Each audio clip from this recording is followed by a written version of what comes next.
I was mopping the marble hallway outside the principal's office at Hellenic Academy when I heard the crying. The private Greek-American school in Astoria, Queens, where tuition cost more than my annual salary, where I was invisible, just the cleaning lady. But this crying was different. This was fear. 3 boys in designer uniforms surrounded one smaller kid, backed against lockers, adorned with Greek flag stickers. "Your dad's a criminal," the tallest sneered in perfect English tinged with Greek accent. "Everyone knows the Stavros family are thieves." The small boy's lip trembled. He clutched a blue evil eye charm on his backpack, 7 years old. Dark curls, eyes too serious for his age. That's when I dropped my mop and changed everything. Enough. My voice echoed off the walls decorated with Ionic columns and Greek key patterns. The boys turned, surprised anyone noticed, surprised anyone cared. "This doesn't concern you," the leader said. 12 years old with his father's entitlement already perfected. "It concerns me when I witness bullying on school property. I wasn't supposed to interfere. Cleaning staff, stay invisible. But I had a daughter once. Before the miscarriage. Before my marriage to David became a tomb of silence and separate bedrooms. This boy needed someone. We weren't. Leave. Now. Or I'm calling Mrs. Papadopoulos." The principal's name carried weight. They left, muttering threats in mixed English and Greek. The small boy looked up at me with eyes dark as Kalamata olives. "Uforisto," he whispered. "Thank you. What's your name, sweetheart?" "Andreas, but everyone calls me Andre." I crouched to his level, my cheap uniform knee scraping tile that cost more per square foot than my monthly rent. The chemical smell of floor cleaner clung to my hands. Lemon-scented, cheap. "Andre, those boys are cowards. Don't let them make you feel small." He nodded, but didn't believe me. Kids never do. His small fingers worried the blue evil eye charm. Click, click, click against the metal zipper. "Want me to walk you somewhere safe? My driver's waiting outside." "But, Faristo, no one ever." He touched the charm again. "My yaya says good people are rare. You're good people." He smiled, then left. The hallway felt emptier after he was gone. Just me and the half-dried mop water puddled on expensive marble. I returned to my cleaning cart, hands shaking. Stupid. I'd probably get written up. Confronting students? Not my job. My phone buzzed. Text from David. "Working late again. Don't wait up."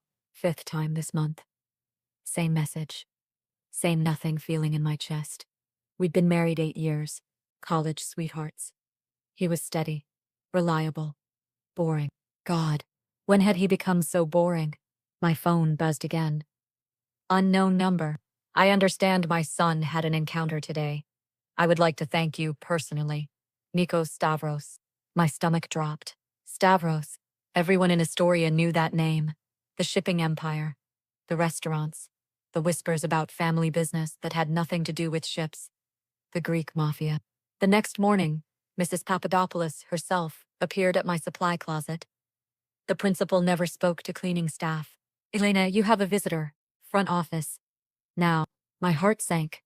I was fired. I'd crossed a line. I followed her through hallways. I'd cleaned for 3 years.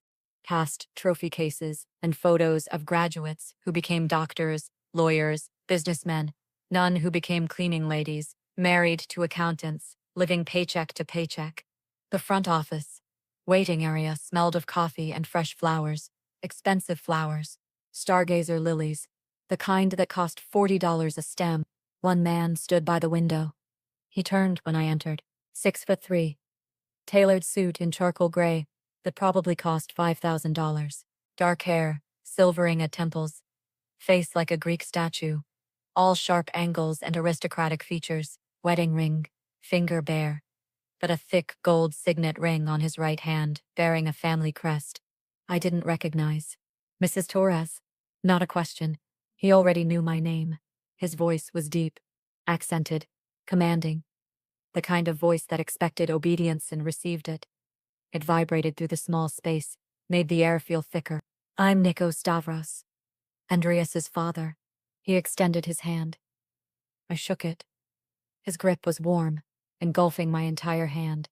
Calloused despite the expensive suit, the scent of his cologne hit me, cedar and sea salt. and something darker. Leather, tobacco, old money. I wanted to thank you for defending my son yesterday. It was nothing. Anyone would. No, he interrupted with quiet intensity. Anyone wouldn't. Most people cross the street when they see my family name. They don't defend children with that name. He studied me with eyes, the color of Aegean water, cataloging everything. The frayed collar of my uniform, the discount wedding ring, the exhaustion I wore like a second skin. My son came home yesterday and spoke more than he has in months. He told me about the woman who stood up for him, who wasn't afraid. I was afraid, I admitted before I could stop myself. But he needed help. Something shifted in his expression. Respect. Curiosity. Something else I couldn't name. Andreas doesn't trust easily. His mother passed when he was 3, car accident on the Hutchinson. Since then, he's been withdrawn. I'm so sorry. It was 5 years ago. No emotion, just facts delivered with the control of someone who'd mastered grief. But he asks about you, the kind lady who helped him. Mrs. Papadopoulos hovered nearby, nervous energy radiating. She'd never been nervous around parents before. Her hands twisted a tissue, shredding it slowly. I'd like to offer you a position, Nikos said. Andreas needs someone. Someone kind. Someone brave. I'm not a teacher. I know what you are. You're exactly what he needs. He withdrew an envelope from his jacket. Heavy cream paper. The kind you couldn't buy at Staples. $20 per hour. 4 hours after school. 3 days per week.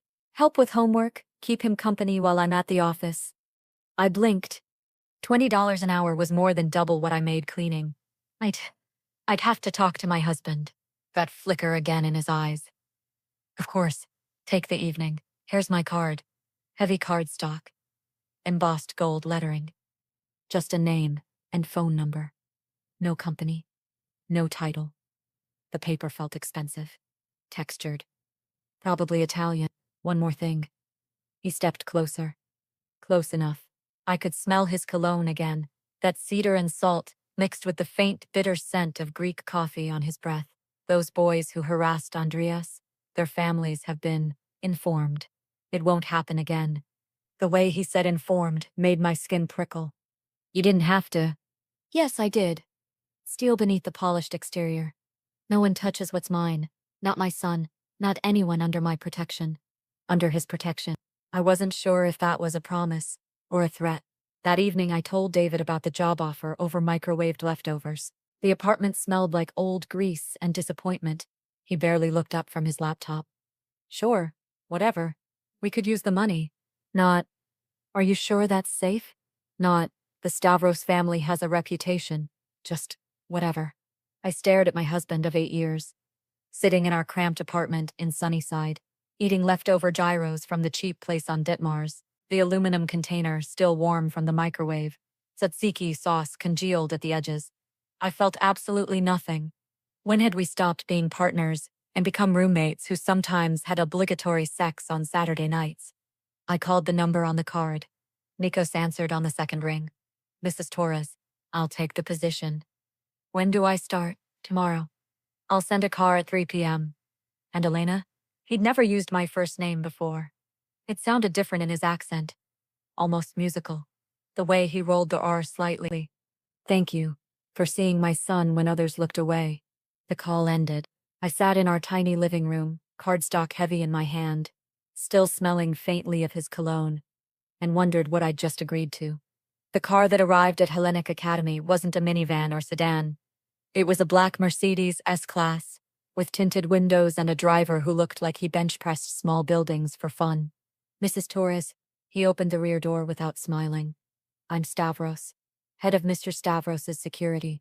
Stavros, same last name as Nikos. Family? I asked, as I slid into leather seats that smelled like wealth. Real leather.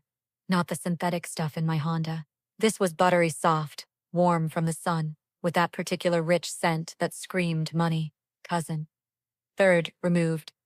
He pulled into traffic with the confidence of someone who knew other cars would move. You'll meet the family soon enough. Greeks. We keep everything close. The drive should have taken 20 minutes. We arrived in 12. Nikos's house wasn't in Astoria with the other Greek families. It was in Forest Hills Gardens. the wealthy enclave where old money whispered behind iron gates and manicured hedges. The house was a Mediterranean revival mansion, white stucco, terracotta roof, gardens with olive trees and jasmine climbing trellises. The scent hit me as I stepped from the car, jasmine and rosemary and something sweet I couldn't name. Honeysuckle, maybe. A fountain in the circular drive, featuring a marble statue that looked genuinely ancient. Water splashed softly. Musical. This wasn't rich. This was generational wealth. Or criminal enterprise. Probably both. Welcome. An older woman appeared at the door. 60-something. Elegant in black dress and pearls. Silver hair in an immaculate bun. She smelled like vanilla and cinnamon. Homemade cookies. Probably. I'm Fea Maria, the housekeeper. But please call me Maria. Her English carried the thick accent of someone who'd immigrated later in life. The interior stole my breath. Marble floors. Cool even through my shoes. Soaring ceilings with crown molding. Artwork that belonged in museums. I recognized a Picasso, or at least a very good fake. But among the expensive art, children's drawings hung in gilded frames, stick figures, and crayon suns. Andreas's name, in the corner of each one. The house smelled like lemon polish and old books and something cooking. Garlic and oregano, real food. Someone's home. Mr. Stavros is in his study, Maria said. But Andreas is in the library. He's been asking about you all day. The library was a 2-story room lined with books in Greek, English, and what I thought might be Russian. A rolling ladder, leather chairs, windows overlooking gardens, where a pool glittered in afternoon sun. It smelled like old paper and leather binding, that particular scent of expensive books. Nothing like the public library smell I knew. Andreas sat at a child-sized table, schoolbooks spread before him, chewing his pencil with fierce concentration. His Komboloi worry beads, blue and white, child-sized, lay beside his math worksheet. Click, click, click, when his fingers moved. Andreas, I said softly. His head shot up, his serious little face transformed with a smile. You came, Baba said you would, but I wasn't sure. Of course I came. We have a deal, right? He nodded enthusiastically, gesturing to the homework. I have math. I hate math. Everyone hates math. But we'll figure it out together. We worked for an hour. He was smart, attentive, asked questions that showed real curiosity, but there was a guardedness to him. Like he'd been hurt and hadn't forgotten. His small fingers kept finding the Komboloi. Sliding beads. An old habit. Soothing. Can I ask you something? He looked up from his worksheet. Anything. Why did you help me? When those boys... You didn't have to. My heart cracked a little. Because everyone deserves someone in their corner. And you seem like a pretty great kid. My Baba says that too. But most people don't see it. They just see... He gestured vaguely. The family business. What is your father's business?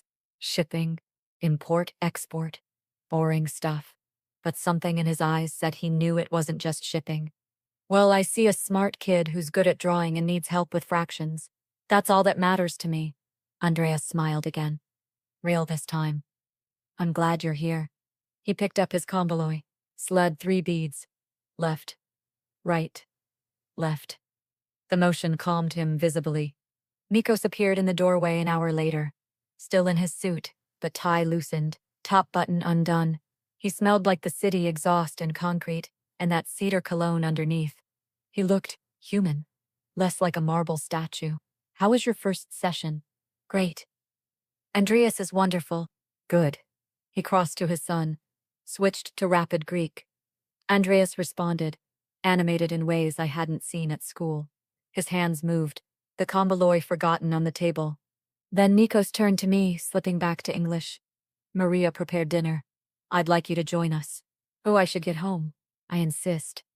Not angry, but absolute. You're working through dinner time. It's only fair. Dinner was in a formal dining room that sat 16. We used one end. Maria served moussaka that smelled like heaven. Cinnamon and lamb and bechamel. Greek salad with feta that melted on my tongue. Sharp, salty, creamy, baklava dripping with honey that stuck to my fingers. Food I couldn't afford, in a room I could never belong to. Nikos watched me eat. You don't like it? It's incredible. I'm just not used to this. What are you used to? Leftover takeout. When we remember to eat. We? My husband and I. Something tightened in his expression. He doesn't cook for you. He works a lot. And I'm always tired after cleaning. We don't. We manage. Manage. He said it like a curse in Greek. A wife shouldn't have to manage. She should be cared for. Heat crept up my neck. This felt dangerous. Too personal. The baklava was still on my plate. Sweet. Sticky. I licked honey from my thumb without thinking. His eyes followed the movement. Darkened. I stopped. Embarrassed. After dinner, Stavros, the security cousin, drove me home. David was already asleep. Or pretending to be. I found a text on my phone from earlier. Dinner with clients. 8 already. He hadn't asked about my new job. Hadn't asked about my day. Just nothing. I stood in our tiny bathroom, staring at my reflection. 32 years old. Exhausted. Wearing a wedding ring that felt heavier every day. The bathroom smelled like mildew and cheap air freshener. Tropical breeze. Fake. I could still taste honey on my lips. Still smell cedar and salt. When had we become strangers? The second week, Nikos walked into the library while Andreas and I were reading The Odyssey together. He's reading Homer. Surprise in his voice. He asked. About Greek myths. I found this children's version. Nikos sat in the leather chair opposite us. The leather creaked under his weight. Expensive sound. He smelled like coffee tonight. Greek coffee. Bitter and strong. He listened as I read about Odysseus's journey home. About clever Penelope waiting. About loyalty and love surviving impossible odds. Andreas fell asleep against my shoulder. His breath soft and even. The komboloi still in his hand. When I glanced up, Nikos was watching me. Not Andreas. Me. Our eyes met. Something electric passed between us. The air felt thicker. Charged. I looked away first, heart hammering. That night, Nikos walked me to the car. Just us. The garden smelled like night-blooming jasmine. Sweet, almost overwhelming. Elena. First time he'd used my name since the phone call. Thank you for bringing life back to my son. Our home has been empty since Sophia died. Your wife? Yes. She was everything when she left us. I focused on business, on survival. I forgot how to live. He paused. The komboloi appeared in his hand. Blue glass beads. Click, click, until Andreas came home talking about the brave woman who defended him. We stood too close in the driveway. I should step back. Should maintain professional distance. I didn't move. Your husband, he said quietly. The beads stopped clicking. Does he know how extraordinary you are? The question stole my breath. I should go. My voice barely worked. Yes, you should. But he didn't move either. Finally, Stavros cleared his throat from the driver's seat. The spell broke. I got in the car. But I felt Nikos's eyes on me until we turned onto the street. And I knew I was in terrible danger. Not from him. From how much I wanted him to look at me like that again. 3 weeks became 6. 6 became 2 months. I'd become part of the Stavros household in ways I never intended. Andreas and I had our routine. School pickup at 3 p.m. Homework in the library that always smelled like lemon polish and old books. Reading Greek myths together. He'd started calling me Thea Elena, Aunt Elena, with Nikos's permission. The staff treated me with increasing warmth. Maria taught me to make spanakopita on Thursdays. My hands learned to brush phyllo with melted butter. Thin layers, delicate. The butter pooling golden. The kitchen would fill with the smell of baking spinach and feta. Savory. Rich. Stavros, the security cousin, nodded respectfully when we passed. Even Yaya Eleni, Nikos's formidable grandmother, who lived in the guest house, approved. You have good eyes, she told me in heavily accented English, grasping my hand with surprising strength. Her skin was paper thin, soft. She smelled like rosewater and mothballs. You see, my Andre, not the family name, the boy. But it was Nikos who occupied my thoughts in ways that terrified me. Late evenings after Andreas slept, we'd talk. In his study that smelled of leather and ouzo and cigar smoke, sweet and dark, about everything, philosophy, books. His dreams for Andreas, my abandoned dreams of teaching. He'd pour ouzo into small glasses. The anise scent would fill the room, licorice sweet. We'd add water and watch it turn cloudy white. Magic. Why did you stop? He asked one night, sliding his convoloi through his fingers, blue beads clicking softly. He always had them now, an old habit returning. His grandfather's, Maria had told me. Money. David's salary wasn't enough for both of us in school, so I worked. Told myself I'd go back. Never did. And David? He didn't fight for your dreams? I looked into my coffee grounds, the kind Greek women rid fortunes in. The cup was still warm in my hands. David doesn't fight for anything. He just exists. Nikos's expression darkened. The beads stopped clicking. A man who doesn't fight for his wife doesn't deserve her. The statement hung between us, dangerous and electric. It started small. David's late nights increased. 3 times a week became 5. His phone face down on tables. Quick showers the moment he got home. The classic signs I'd been too tired or too indifferent to notice. One Tuesday evening, I found perfume on his collar. Not mine. Something floral, cheap. The smell hit me when I went to kiss his cheek. Gardenia. Synthetic. I should have felt devastated. Betrayed. Angry. Instead, I felt relieved, because it meant I wasn't the bad person for what I was feeling about Nikos. The next evening, Nikos mentioned it casually. Too casually. We were in the garden. Andreas playing near the koi pond. The evening air smelled like jasmine and chlorine from the pool. I was at Taverna Kyklid in Astoria last night. Business dinner, with shipping partners. He adjusted his convoloi worry beads, sliding blue glass between fingers. Click, click. Saw someone who looked like your husband. With a woman. Probably wasn't him. My stomach dropped. What time? Around 9. Table, near the back. Again, probably wasn't him. But the man had an accounting firm logo on his briefcase. David's firm. David, who'd texted me at 8:45 saying he was working late. At the office. Nikos watched me process this, his expression carefully neutral. The beads kept moving. Steady rhythm. I could be wrong, but he wasn't wrong. And we both knew it. Why tell me? My voice barely worked. Because you deserve the truth. Even when it hurts. That night, I checked David's credit card statements. Online. Passwords we'd once shared, because we trusted each other. Taverna Kyklidis. 3 charges in the past month. Argo restaurant. 5 times. A hotel in Long Island City. Twice. All on nights he'd said he was working late.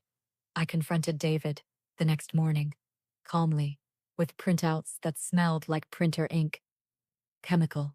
The paper still warm from the machine. Is there something you want to tell me? He glanced at the papers. Paled. Elena, it's not what? Not what it looks like? I was surprised by how calm I sounded. Like I was watching myself from outside my body. Hotel charges, David. Restaurant receipts. On nights you said you were at the office. It's complicated. Then uncomplicated. Silence. Long, damning silence. The apartment smelled like burnt coffee. I'd forgotten the pot on the warmer. Acrid. Bitter. Her name's Rebecca. From accounting. It's been 6 months. 6 months. While I worked 2 jobs. While I cleaned toilets at a school for rich kids. While I made our tiny apartment a home he barely noticed. Are you in love with her? He couldn't meet my eyes. I don't know. I didn't cry. Didn't scream. Just packed a bag. My hands shook as I folded clothes. They smelled like our cheap detergent. Lavender. Faye. Where are you going? David asked. Finally showing emotion. Panic. Not love. Just fear of consequences. I don't know. Away from you. Elena, we can work through this. Counseling. Whatever you want. What I want. I wanted a partner. Someone who saw me. You haven't really seen me in years.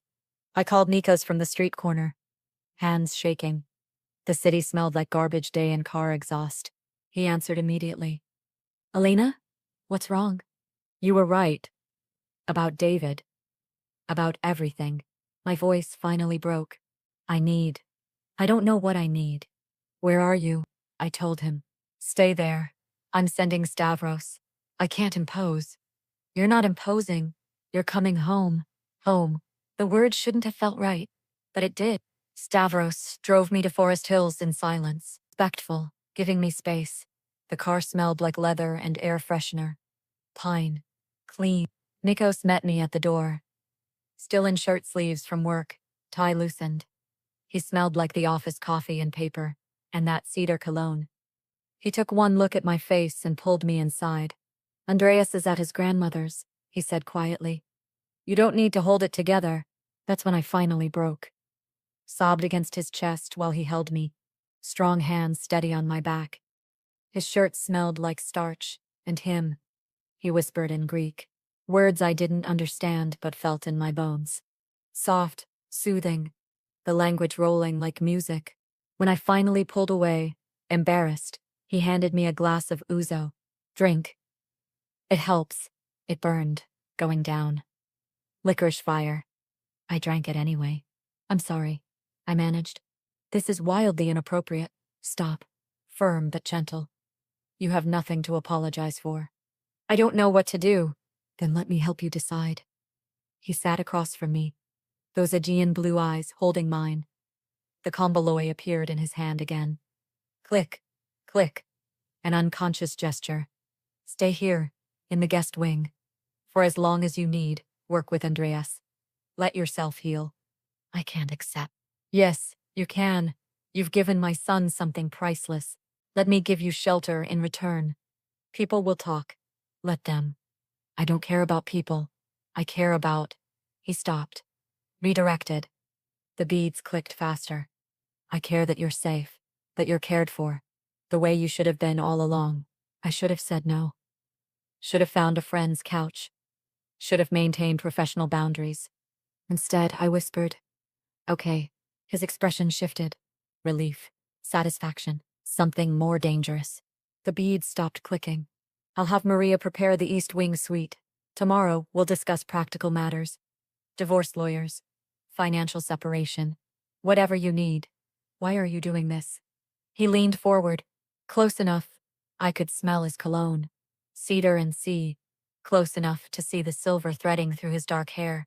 Because from the moment I saw you defend my son, I knew you were someone worth protecting. Worth. He paused. Worth keeping close. The air between us crackled with everything unsaid. I should pull away. I didn't. The East Wing suite was larger than my entire apartment. King bed with Egyptian cotton sheets that smelled like lavender and starch. Expensive. Real. Marble bathroom. Windows overlooking gardens, lit by landscape lighting. Maria had left fresh towels that smelled like fabric softener and sunshine. Greek pastries on a plate, baklava, kataifi, lokumadis dripping with honey. The scent filled the room. Sweet, cinnamon, home, and a note in careful English, welcome home. I sat on the bed and called David. Elena, thank God. Where are you? Somewhere safe. I'm not coming back. Not yet. Maybe not ever. We need to talk about this. We will. With lawyers. I'll text you when I'm ready. I hung up, blocked his number.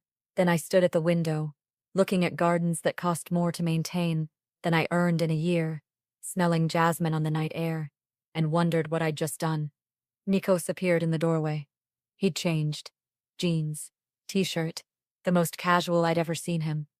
He looked younger. Human. Everything okay? I left my husband. Moved into my employer's house. Nothing about this is okay. No. He stepped inside. Closer. He smelled like soap now. Clean. Simple.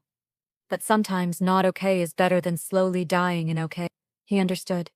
Somehow, he understood exactly. Thank you, I whispered. Don't thank me yet, Elena. His voice dropped. The komboloi was in his hand again.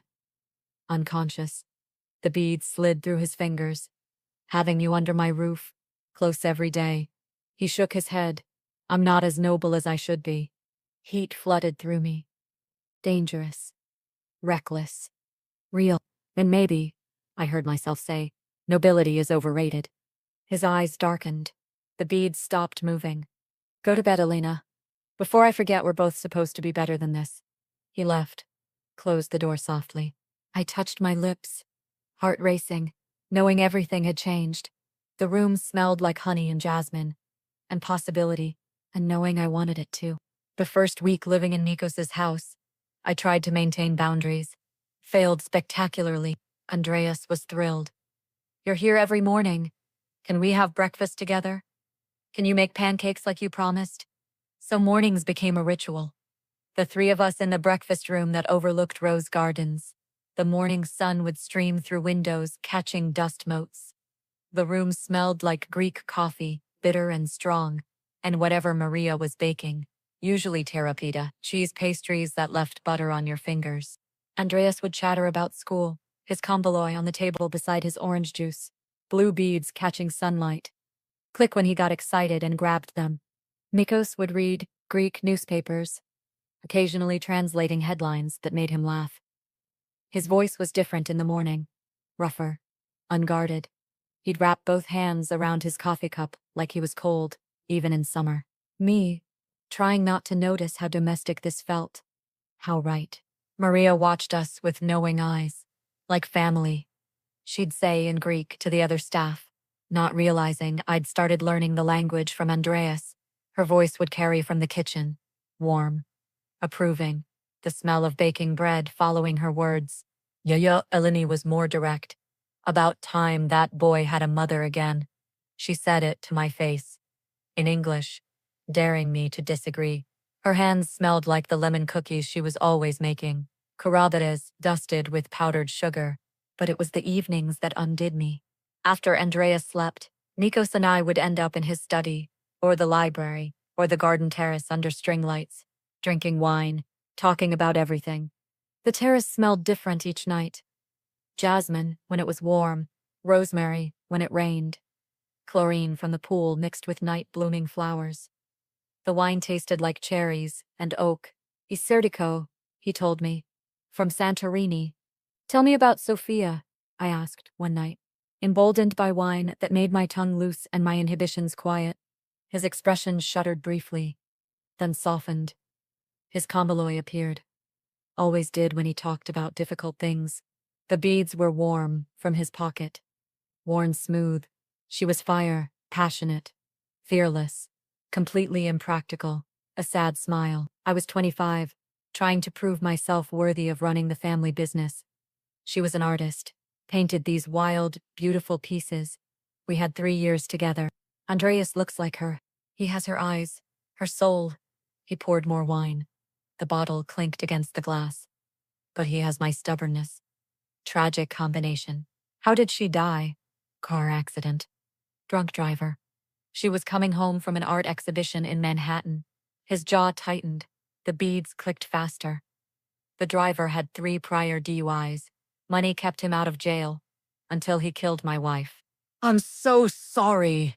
I made sure he faced consequences. Real ones. The way he said it sent chills down my spine. The beads stopped. His hand clenched around them. A reminder of who he was. What he was capable of. Does that scare you? He asked, reading my expression. Should it? Yes. Honest. The night air was cool now. I could smell rain coming. Petrichor. I'm not a good man, Elena. I've done things. He shook his head. Things that would horrify you. Try me. He told me some of it. The sanitized version, probably. The shipping empire that wasn't just shipping. The restaurants that laundered money. The business associates who were actually lieutenants in a criminal organization. We'd moved inside. His study. The leather chair creaked when he sat. The room smelled like cigar smoke and old books. And his cologne. Everything that was him. Why are you telling me this? Because you deserve to know who you're living with. What you're part of by being here. And if I want to leave? His expression went carefully blank. The kombuloy stilled in his hand. I'd let you go. I'd hate it. But I'd let you. I should have been terrified. Should have packed immediately. Instead, I asked, what's the family business really? He studied me for a long moment. Portuzo. The anise smell filled the space between us. Import-export, legitimate businesses, and other operations, gambling, Loan services. We protect Greek-owned businesses in Queens and Manhattan from exploitation for a fee. Protection rackets. We prefer security consulting. A dark smile. But yes. And the rival families Andreas mentioned? The Turks. Old grudges from the old country that never die. They've been encroaching on territory in Astoria, testing boundaries.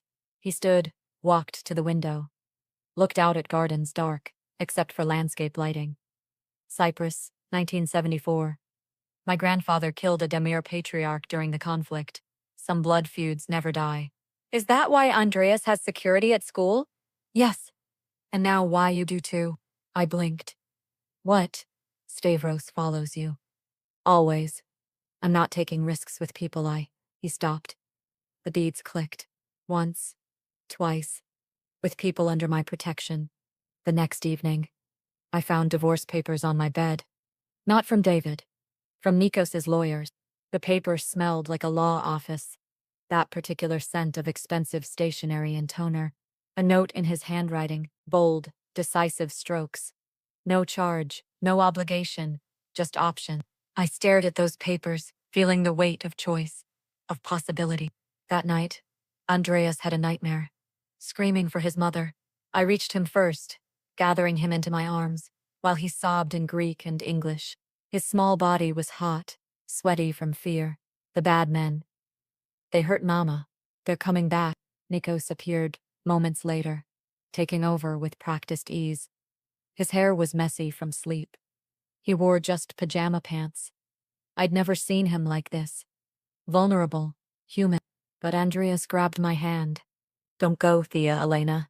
Stay. So I stayed, sat in a chair beside his bed while Nikos lay next to his son, speaking soft Greek lullabies, until Andreas drifted back to sleep. His voice was beautiful in Greek, musical, the words I didn't understand, but felt anyway. The room smelled like the lavender sachets. Maria put in all the bedrooms. Calming. Soft. We ended up in the hallway. 2 a.m, both exhausted. Thank you, Nikos said. He doesn't let people see him like that. He trusts me. Yes, he does. He looked at me with such intensity I forgot to breathe. And so do I. Which is, he ran a hand through his hair. Still messy. Made him look younger. Terrifying. Why? Because trust, for me, is rarer than you can imagine. And you, Elena. He stepped closer. I could smell toothpaste on his breath. Mint. And underneath, him. You make me want things I have no right wanting. We stood in that hallway, inches apart. His hand came up, touching my face with gentle fingers that trembled slightly. His palm was warm, calloused. The hall was dark, except for a nightlight. I could hear the house settling, creaking, the hum of air conditioning. Tell me to stop, he whispered. I couldn't speak. His thumb traced my bottom lip. I tasted salt from his skin. Tell me this is wrong, that we're moving too fast, that you're still married. I don't want. His controls snapped. The kiss was devastating. Years of loneliness and longing poured into that moment. His hands in my hair, fingers tangling, gentle but desperate, mine fisting in his t-shirt. Soft cotton, warm from his body. Backs hitting walls, the cool plaster against my shoulders. His body pressed against mine, solid, warm, real. He tasted like toothpaste and want, desperation, and need. Baba? We sprang apart, like teenagers caught. Andreas stood in his doorway, rubbing sleep from his eyes. His comboloid dangling from one hand. Everything okay, buddy? Nikos's voice remarkably steady. Heard voices. Are you fighting? No, kiddo, just talking. Go back to bed. Andreas padded back inside. We stood there, breathing hard, the spell broken, but not forgotten. My lips felt swollen. I could still taste him. Elena, Nikos started. His voice was rough. Don't apologize. Don't say it was a mistake. It wasn't a mistake. That's the problem. He stepped back, putting necessary distance between us. His hands clenched, released. You're still married. Still processing. And I'm not a patient man, Elena. But for you, I have to be. The next morning, David showed up. Security stopped him at the gate, but I saw him on the monitors in the kitchen, looking small and lost, and too late. The kitchen smelled like Maria's morning baking, kaluri, sesame bread rings. The normalcy of it was jarring against David on the screen. Want me to send him away? Nikos asked, voice tight with barely controlled aggression. His hand wrapped around his coffee cup, knuckles white. No, I should talk to him. We met in the gardens, neutral territory. The morning was cool. Dew still on the grass. It smelled like cut grass and roses, and that particular scent of early summer. Birds singing. Too cheerful for this conversation. Elena, please. Come home. We can fix this. Why? Because you feel guilty. Because Rebecca didn't work out. He had the grace to flinch. Because I love you. No, David. You love the idea of me. The wife who's always there, never complains, makes your life easy. You don't love me. And he does? David gestured toward the house, where Nikos watched from a window. I could see his silhouette. Tall. Still. The criminal. You're going to throw away 8 years for a gangster? I'm not throwing it away for anyone. I'm choosing myself, maybe for the first time ever. He'll get you killed, Elena. Or arrested. Is that what you want? I thought about that. Really thought about it. The garden smelled so alive. Jasmine and rosemary and possibility. I want to feel alive, I said finally. Even if it's dangerous, even if it's wrong. I spent 8 years being safe with you. Being invisible. I'm done being invisible. David left. Signed the papers. Nikos's lawyers provided. Disappeared from my life with surprising ease. That night, Nikos found me crying in the library. The room smelled like old books and leather. Comforting. Safe. Second thoughts? No. Relief. And guilt about feeling relieved. He sat beside me. Close. I could smell his cologne, cedar and salt. The scent that meant him. His comboloi was in his hand. He offered it to me. Warm beads, smooth. I took it, slid the beads. Click, click. Soothing. Your marriage was over long before you met me. I just helped you see it. Did you? I turned to him, handed back the beads. Our fingers touched. Orchestrate. David's discovery. The restaurant? The hints? His silence was answer enough. I had him followed. He admitted, confirmed what I suspected. And yes, I made sure you'd find out. So you manipulated me. I gave you information you deserved. What you did with it was your choice. Was it? Or did you just control the situation so I'd end up here? Dependent on you? Grateful? He stood, anger flashing. The beads clicked faster. Agitated. Is that what you think? That I'm controlling you? I don't know what to think anymore. I stood too, fury matching his. You investigate my husband. Drop hints. Offer me shelter. Kiss me. All while I'm vulnerable and confused and what? Incapable of making your own decisions. Give yourself more credit. I gave myself a lot of credit. Before I started doubting every choice, because maybe you engineered it. I didn't create your husband's infidelity, Elena. I just made sure you knew about it. Would you rather have stayed ignorant? Slowly dying in that tiny apartment with a man who didn't see you. Maybe that should have been my choice to make. It was. You chose to investigate. You chose to confront him. You chose to leave. I just provided information. And shelter. And lawyers. And I gestured helplessly. This. Whatever this is. What this is, he said, voice dropping dangerously low, is me falling for a woman I have no right wanting. While trying very hard not to cross lines. While respecting your space. While manipulating my life. While giving you options. He shouted it. Rare loss of control. The beads flew from his hand. Clattered on the floor. Blue glass scattering. You had none with him. Now you have choices. Stay or leave. Sign divorce papers or don't. Be with me or walk away. But don't accuse me of taking your agency when all I've done is try to give it back. Silence. Heavy. Charged. Neither of us moving. The scattered beads lay between us. His grandfather's comboloi. Broken string. I'd never seen him without them. I need time, I finally said. To think. Without you in my space. Where will you go? I don't know.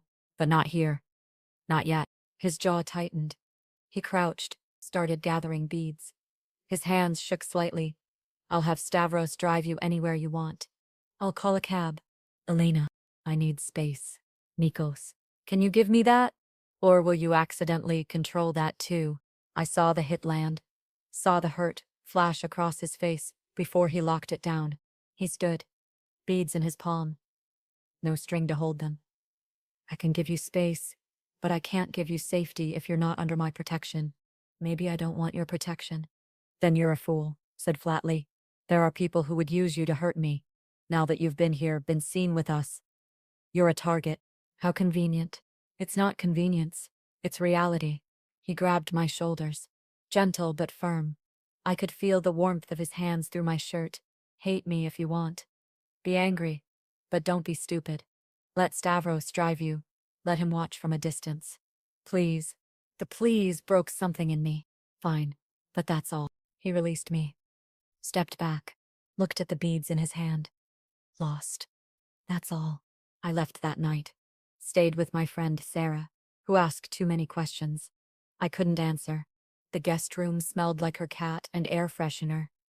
Fake flowers, chemical, and hated how much I missed him already. Missed the smell of his study.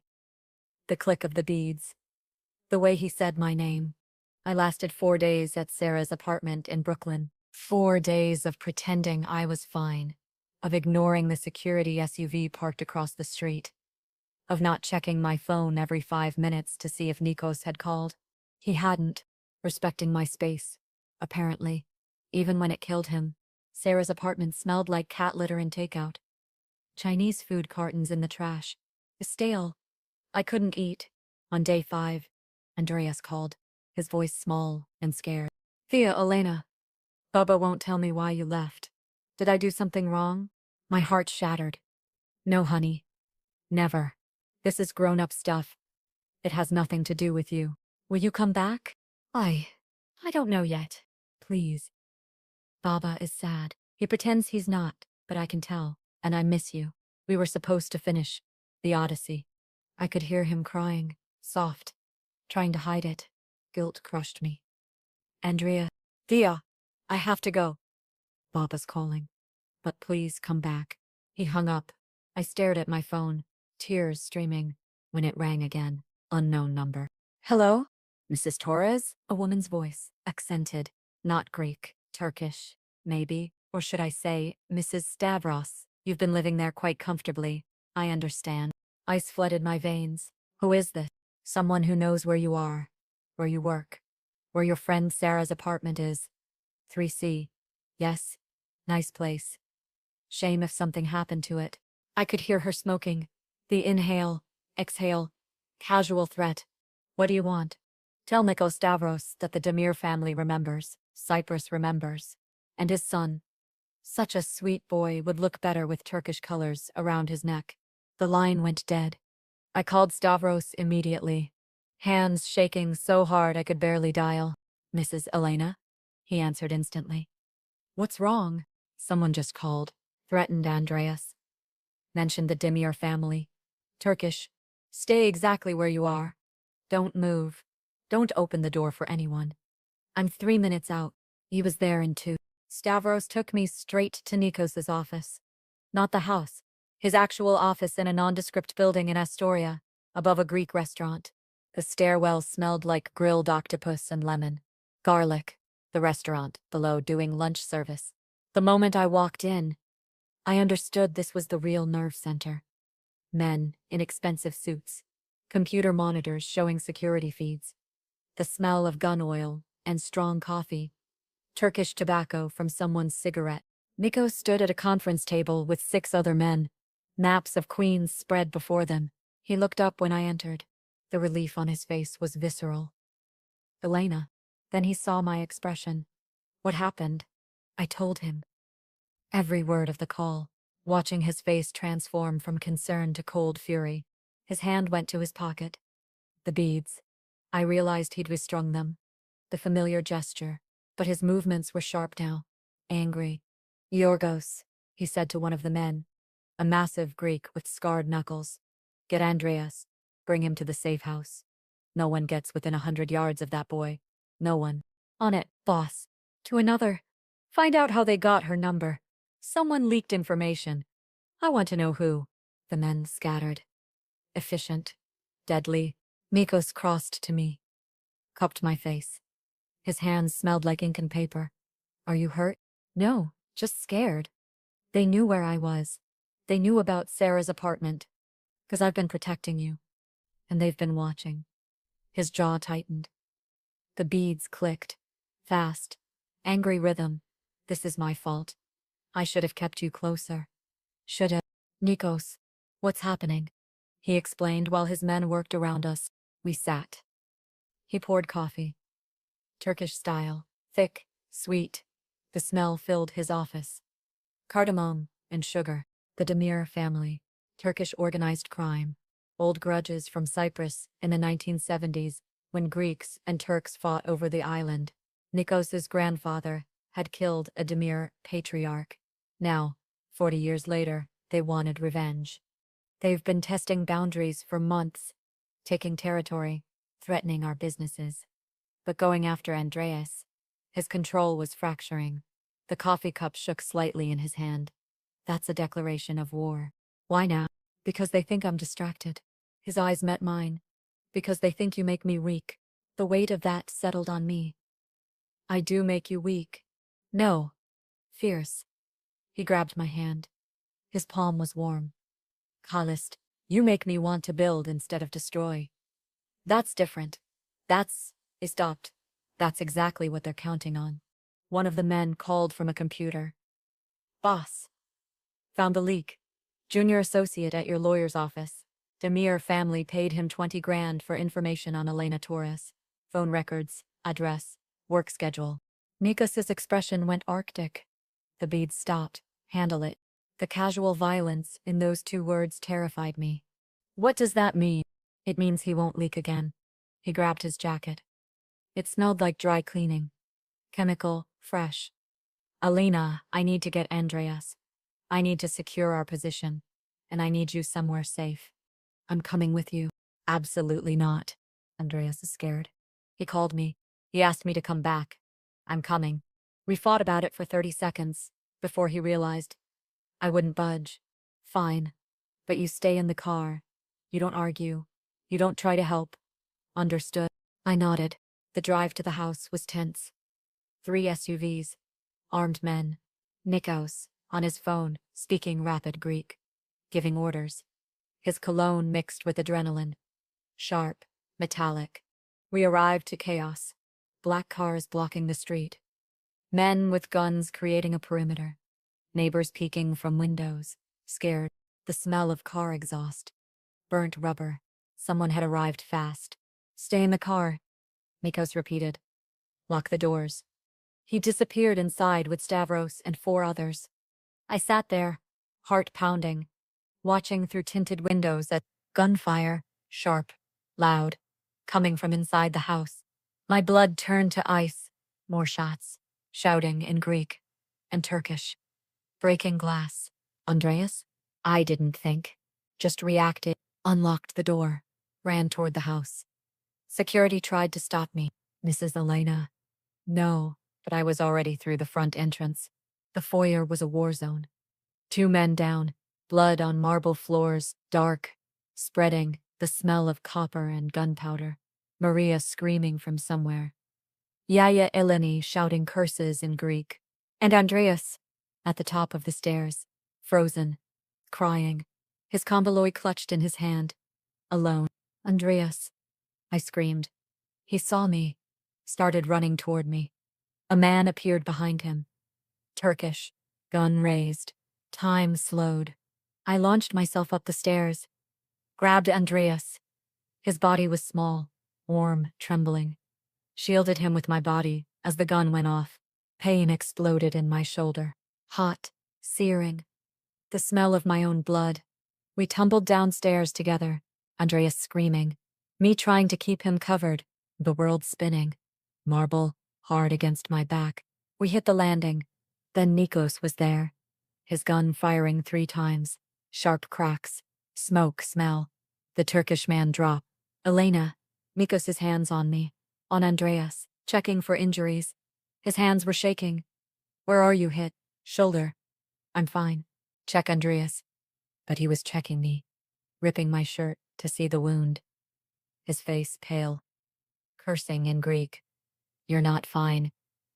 I'm fine. Is Andreas hurt? We both looked at the boy. Covered in my blood, warm, sticky. The smell everywhere. Traumatized. But physically unharmed. His komboloi still in his hand. Blue beads. Red now. I'm okay, Andreas whispered. The Elena saved me. Nikos pulled us both against him. Shaking. His heart pounding against my ear.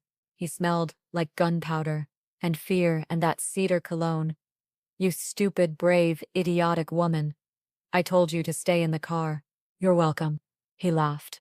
Halfway to a sob. Get them out, he ordered Stavros. Now, safe house. No one follows. Boss, you're bleeding too. I'm fine. Go. The safe house was a fortified apartment in Manhattan. Medical supplies. Armed guards. Complete lockdown. It smelled like antiseptic. Sterile. Wrong. A doctor. On payroll. Clearly stitched my shoulder while Andreas held my good hand. The needle pinched. Thread pulling through skin. I focused on Andreas's hand. Small. Warm. 16 stitches, the doctor said. You're lucky. 2 inches to the right, and it would have hit your lung. Lucky. Andreas refused to leave my side. Even after Nikos arrived 2 hours later, blood on his clothes. Not his. Exhaustion etched in every line of his face. He smelled like smoke and copper. The Demir family has been dealt with, he said quietly. Their leadership. Their enforcers. They won't threaten us again. The way he said it made clear what dealt with meant. I should have been horrified. Instead, I just felt tired. And clear. Terribly clear. Andreas, Nikos said gently. Go with Maria to the other room. Yothea and I need to talk. The boy hesitated, then obeyed, looking back at me with worried eyes. His komboloi cleaned now, clicking in his hand. Once alone, Nikos sat across from me, careful not to touch. The room smelled like coffee. Someone had made. Turkish, strong. You almost died. I know, because I brought you into this world. Made you a target. Put you in danger. I chose to run inside. You told me not to. You wouldn't have had to choose if I'd kept you away from the beginning. His voice broke. If I'd been stronger. If I hadn't been selfish. This was it. The conversation I'd been dreading. Nikos, I need to tell you something. About David. About your marriage. My stomach dropped. I didn't just have him followed Elena. I accelerated things. What does that mean? He couldn't meet my eyes. His hands twisted. No beads now. Nothing to hold. The woman. Rebecca. I had my people arrange situations. Make sure they worked late together. Dinners that seemed coincidental. I created opportunities for him to make that choice. The room tilted. You set him up. The affair was real.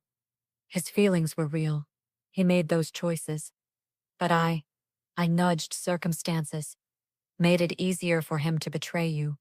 So you'd be free. Free? I stood, despite the pain screaming through my shoulder. So I'd be free? So you'd see what I saw. That he didn't deserve you. That you deserved. You? Fury burned through shock. I deserved you? The man who manipulated my entire life? Who played puppet master with my marriage? Elena, was anything real? Our conversations? Your interest in me? Or was it all just part of some plan to acquire the naive cleaning lady? Don't. Steel in his voice now. Don't diminish what I feel. What we have. What we have is built on lies, I was shouting. Andreas probably heard through the walls. I didn't care. You didn't give me choices. Nikos, you manufactured outcomes. Moved pieces on a board until I ended up exactly where you wanted me. Where you belong. No, where you wanted me. There's a difference. He stood too. Towering. Angry. Your husband was cheating. That was his choice. I just made sure you found out sooner rather than later. That wasn't your call to make. Would you rather have stayed? Wasted more years with a man who didn't love you? I'd rather have made my own decisions without your interference. Tears now, hot and furious. The smell, salt and pain. I thought. I thought I was finally choosing myself. But I was just choosing the path you cleared for me. That's not fair. Fair? I laughed. You want to talk about fair? You almost got me killed today. You did get me shot. Because I'm connected to you. Because I'm a weakness they can exploit. You're not a weakness. Then what am I, Nikos? Really? What was this to you? Silent, long, devastating silence. The room smelled like blood and coffee and everything ending. I love you, he finally said. Raw, broken. I've loved you since the moment you defended my son, without hesitation. Since you looked at me and saw a man, not a monster. Stop. I held up my hand. Just stop. Elena, I need you to leave. Now. I can't look at you right now. Pain flashed across his face. Where will you go? I don't know. But not with you. Not anymore. The threats are because of you. So maybe I'm safer away from you. That landed like a knife. I saw it hit. Saw him accept it. I'll have Stavros drive you anywhere. Keep security on you from a distance. But Elena, he moved toward the door. Stopped. This doesn't change what I feel, or what we had. We didn't have anything. We had your manipulation and my desperation. That's not love. That's not. My voice broke. That's not what I deserve. He left without another word. Andreas appeared in the doorway moments later. Thea, Elena? Are you leaving? I gathered him into my arms. Careful of my shoulder. He smelled like soap, and childhood, and grief. I have to, honey. For a while. Because of Baba? Too smart. Always too smart. It's complicated. He loves you. He's not good at saying it. But he does. I know. But love isn't always enough. Will you come back? Someday? I kissed his forehead. Tasted the salt of his tears. I don't know. That night, Stavros drove me to Sarah's apartment. Silent, disapproving, but professional. The car smelled like leather and regret. He's not a bad man, Stavros said, as I got out. He's just willing to do bad things for people he loves. That doesn't make it okay. No, but it makes it real. I went upstairs, locked the door, and finally let myself fall apart. The apartment smelled wrong. Chemical.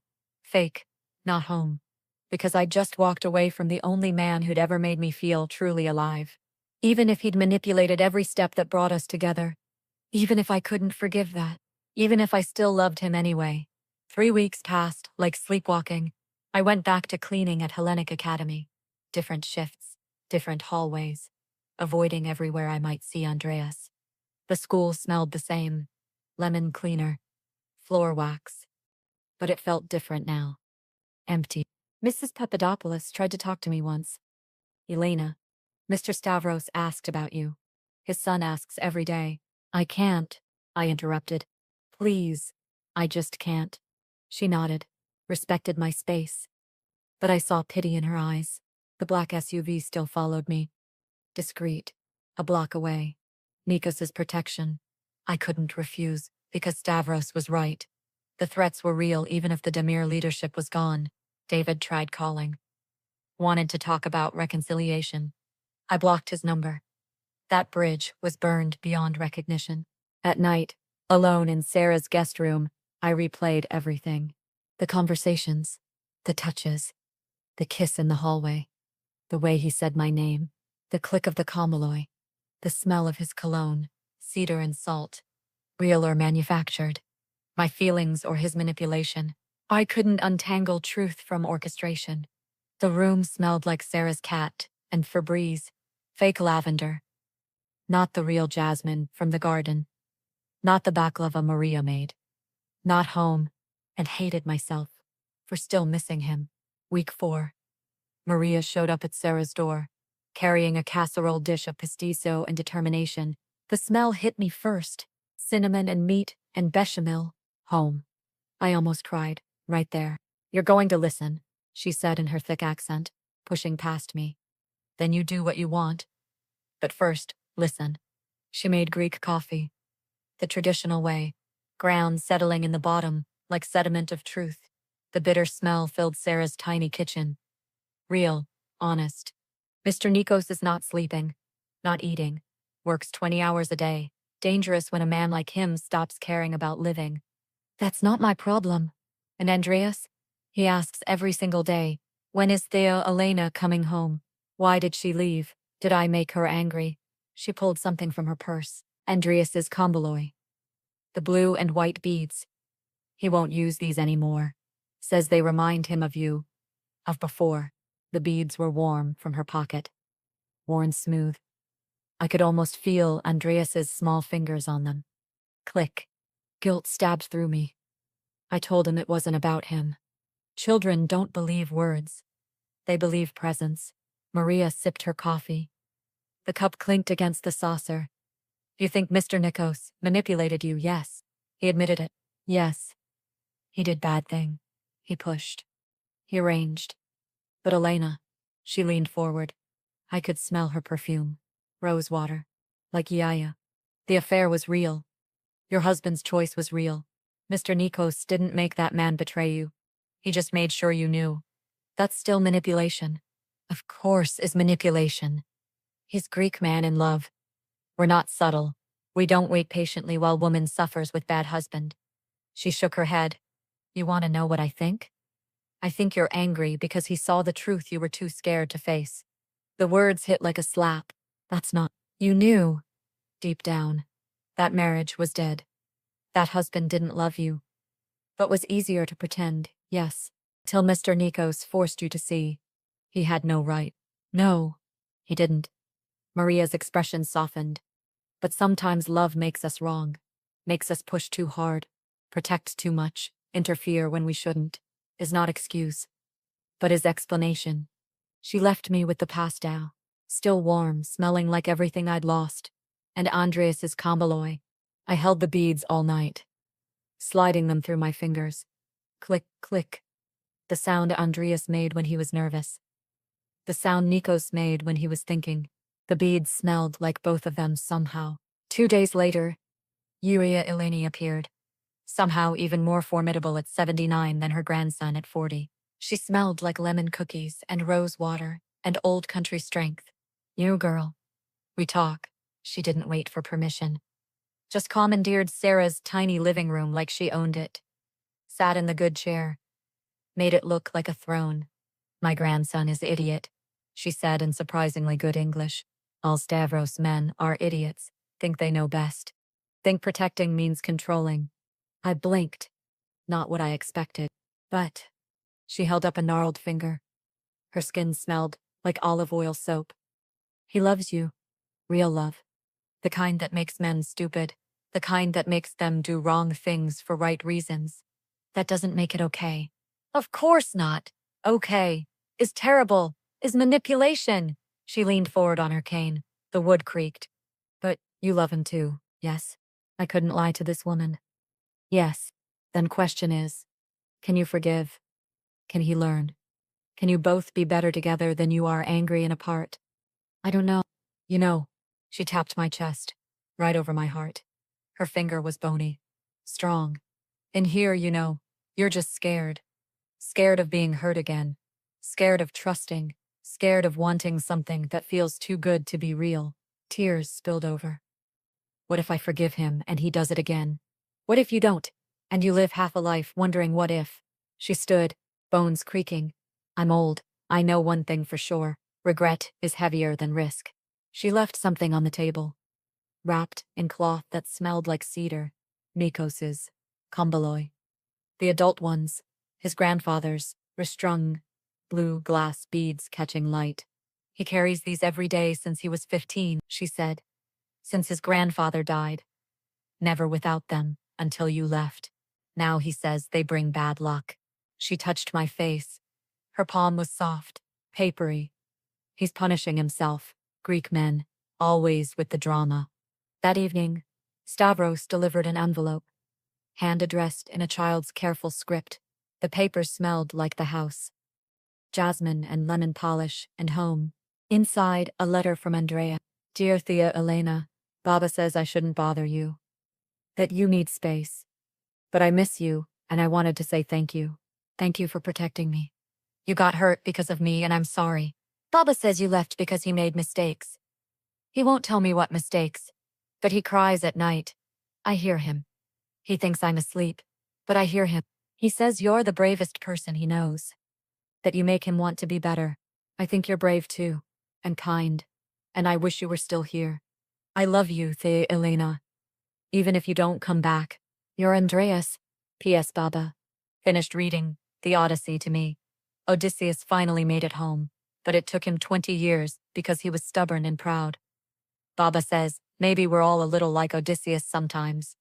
The paper smelled like Andreas, soap and pencil erasers, and childhood. I read that letter 17 times. Then I made a decision. The next morning, I called Nikos's office. My hands shook. I held his convoloi. Click, click, steadying. The secretary sounded shocked. Mrs. Torres. Mr. Stavros has been hold, please. 30 seconds later, Elena. His voice rough, exhausted, desperate. Like he'd been awake for days. We need to talk. Somewhere neutral. Anywhere. When? The park near Ditmars. 1 hour. I'll be there. I hung up before I could change my mind.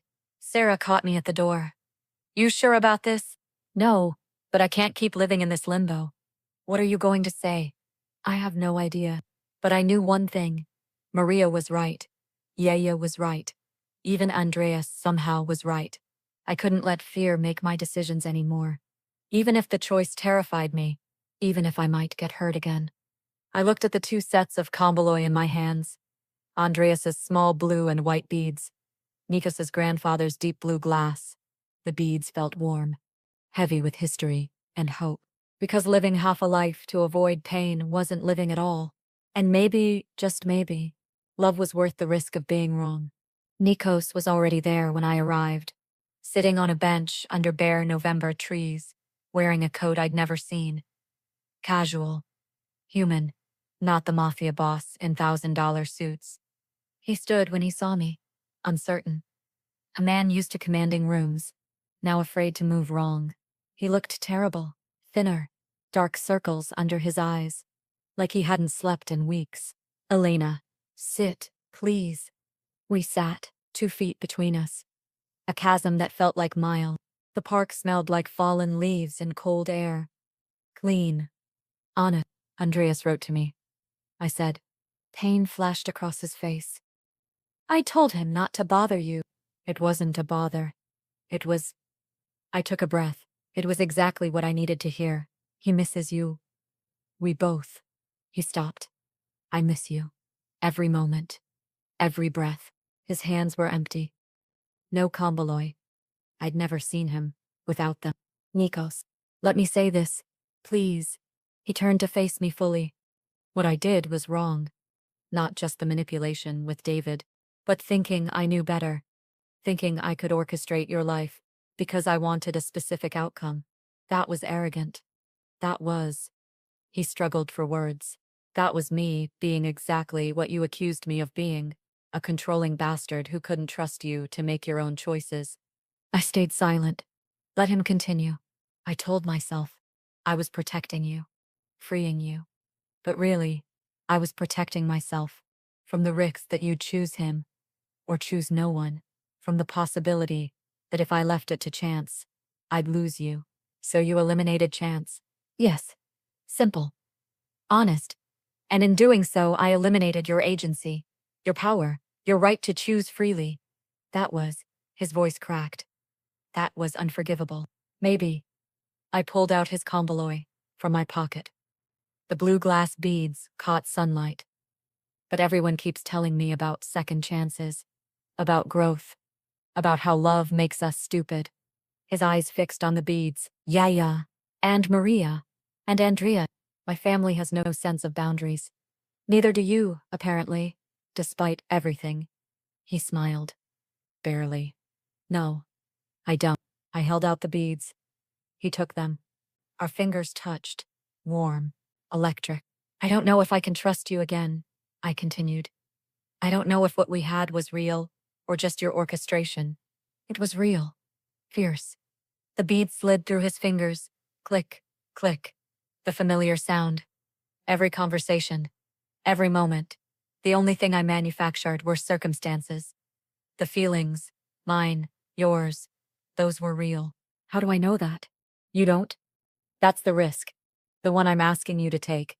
He reached for my hand, stopped just short. I'm asking you to trust me again. Not because I've earned it, but because I'll spend the rest of my life earning it. The November wind smelled like winter coming. Cold, clean, new beginning.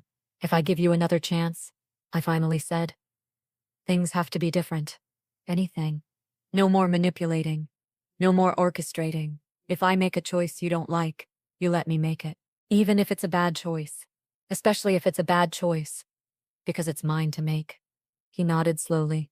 The beads clicked, steadying him. Okay. And therapy. Both of us. Together and separate. That surprised him. Therapy? You think you're the first controlling Greek man I've read about? There are books, studies, patterns we need to break. You've been researching. I've been healing and learning and realizing that I have my own patterns, my own blind spots. I was so busy being angry at you for manipulating me that I didn't ask why I was so easy to manipulate. Elena. No, it's true. I was desperate. For attention. For someone to see me. You did see me. And I was so starved for that. I didn't question the circumstances that brought us together. That's not your fault. It's not all your fault either. We both contributed to this. In different ways. He was quiet for a long moment. Processing. Then, therapy. Boundaries. Your choices respected. What else? Honesty. Complete honesty. Even when it's uncomfortable. Even when you think you're protecting me. I can do that. And Andreas. He needs stability. Not drama. Not chaos. If we do this, we do it right. Slowly. Building something real. I want nothing more. I took his hand then, finally, feeling the warmth, the calluses, the trembling, the convoloi pressed between our palms. Warm glass. Smooth. I'm not saying I forgive you. Not yet. Forgiveness takes time. I have time. But I'm saying I want to try. To see if we can build something real. Something honest. Relief crashed over his features. Thank you. God, Elena. Thank you. Don't thank me yet. I'm going to be difficult. I'm going to question everything. I'm going to push back when you try to control things. Good. I need that. I need you to keep me honest. And if you manipulate me again, I won't. I swear on Andreas's life. On my own. On everything I have. I won't. I believed him. Or at least, I believed he believed it. That would have to be enough. One more thing, I said. Anything. I'm going back to school. Education degree. Full-time, no matter what happens with us. Pride lit his eyes. I'll pay. No, I'll pay. With loans, or scholarships, or working part-time. But my education, my way. He smiled. Real. Genuine. The first real smile I'd seen in weeks. The convoloi clicked softly in his hand. Contented rhythm. You're going to keep me on my toes, aren't you? Every single day. Good. He pulled me close. Carefully. Mindful of my healing shoulder. I could smell his cologne again. Cedar and salt. Home. I don't want easy. I want you. I let myself lean into him. Let myself feel the safety and danger of this choice. His heart beat steady under my ear. The convoloi clicked softly between us. Take me home, I whispered. Where's home? Wherever Andreas is. Wherever you are. That's home. The safe house. That's where we went. Together. Andreas flew into my arms the moment I walked in. You came back. You came back. I came back, I confirmed, holding him tight. He smelled like soap, and childhood and hope. Over his head, Nikos watched us, his family, fragile and imperfect, and real. His hand found his convoloi. Click, click. The sound of home. That night, after Andreas finally fell asleep, in his own bed this time, not clinging to either of us, his own convoloi beside his pillow, Nikos and I sat in the kitchen. The room smelled like Maria's bread. Fresh. Warm. So what now? I asked. Now we rebuild. Slowly. The way you wanted. No grand gestures? Well, he looked almost sheepish. I may have already called a therapist. Scheduled our first session for next week. I raised an eyebrow. That was fast. I'm motivated and terrified of losing you again. Good. Fear keeps you honest. He laughed. Actually laughed. The convoloi clicked happily in his hand. You're going to be impossible, aren't you? Absolutely. Perfect. He leaned in, kissed me softly. He tasted like coffee and promises. Agape mu, he whispered against my lips. My love. The Greek rolled off his tongue. Beautiful. True. Spring in Forest Hills. 6 months later, I walked through gardens now planted with herbs I'd chosen. Basil and oregano. Mint for Greek tea. The air smelled like jasmine and fresh-cut grass. And new beginnings. Andreas ran ahead, his friend Katie from school, who'd turned out to be the neighbor's daughter, racing him to the koi pond. His convoloi bounced in his pocket. He'd started using them again. Click, click, happy sounds now. No running near the water, I called, then added in Greek. Pros he. Be careful. My accent was getting better. Yaya still corrected me, but with pride in her eyes now. Nikos appeared behind me, wrapped his arms around my waist, his convoloi pressed against my hip. Warm glass. Constant presence. Your accent is improving. Yaya is a harsh teacher. She adores you. She tolerates me. But I smiled. Because it was true. Somehow, impossibly, I'd become part of this Greek mafia family. Therapy was hard. The conversations harder. Working through trust issues and control patterns. And my own need to be needed. But we were doing it. Together. The garden smelled like the roses Nakos had planted for me. Sophia's favorite, he'd said. Not replacing. Adding to. How was class? Nikos asked. Brutal. Early childhood development is no joke. But you love it. I do. I turned. In his arms. Looked at this man who'd turned my world upside down. He smelled like cedar and coffee. And the cinnamon cookies Maria had made this morning. I love a lot of things these days. Like strong Greek coffee, baklava, that Maria makes. Andreas's laugh.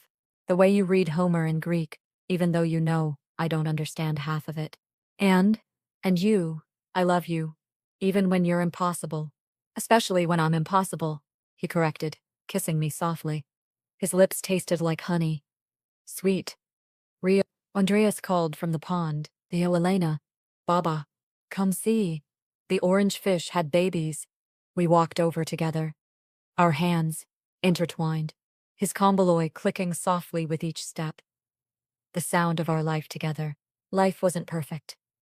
Nico still tried to control things sometimes. I still pushed back too hard. We still fought. Still went to therapy every week. The house still smelled like lemon polish and Greek coffee, and Maria's cooking. Andreas' Cookenboloi still clicked when he was nervous. Nikos's beads still moved through his fingers when he was thinking. But it was real. Messy, and complicated, and honest and real. The garden smelled like jasmine. Andreas laughed. Nikos's hand was warm in mine. And somehow, that was more beautiful than any orchestrated perfect ever could have been.